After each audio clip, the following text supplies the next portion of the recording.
कोकण रेल्वेचा हा अभिमानास्पद अभियांत्रिकी चमत्कार तुम्हाला माहिती आहे का? ड्रोन प्लॉट झालेला आहे. तुम्हाला कोकण रेल्वेचा एक सुंदर ड्रोन शॉट दाखवतो. या. ब्रिटिशांनी अतिशय अवघड म्हणून सोडून दिलेलं हे काम भारतीय इंजिनियर्सने केवळ 8 वर्षात पूर्ण करून दाखवलं.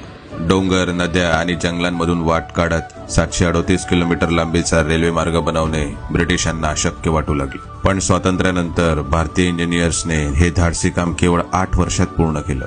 या अभियांत्रिकी चमत्काराचे शिल्पकार होते डॉक्टर ई श्रीधरन, यांनी आपल्या टीम सोबत रात्रंदिवस काम करून हे काम पूर्ण केलं. हे काम अर्थात सोपे नव्हते. खडकाळ सह्याद्रीला भेदून टनेल तयार करावा लागला, दऱ्यांमधून पूल बांधावे लागले आणि 1500हून अधिक नद्या ओलांडाव्या लागल्या. पण त्यांनी हार मानली नाही. मुसळधार पाऊस, दरड कोसळणे, पूर, कशानेही काम थांबले नाही. टीमने प्रत्येक आव्हानाला धैर्याने तोंड दिले आणि उपग्रहांच्या प्रतिमांचा वापर करून मार्ग काढला.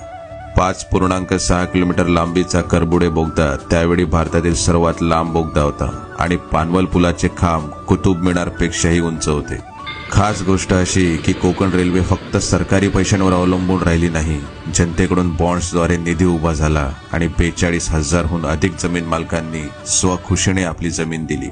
कोकण रेल्वेने ही यशस्वी 35 वर्ष पूर्ण केल्याबद्दल त्रिवार अभिनंदन.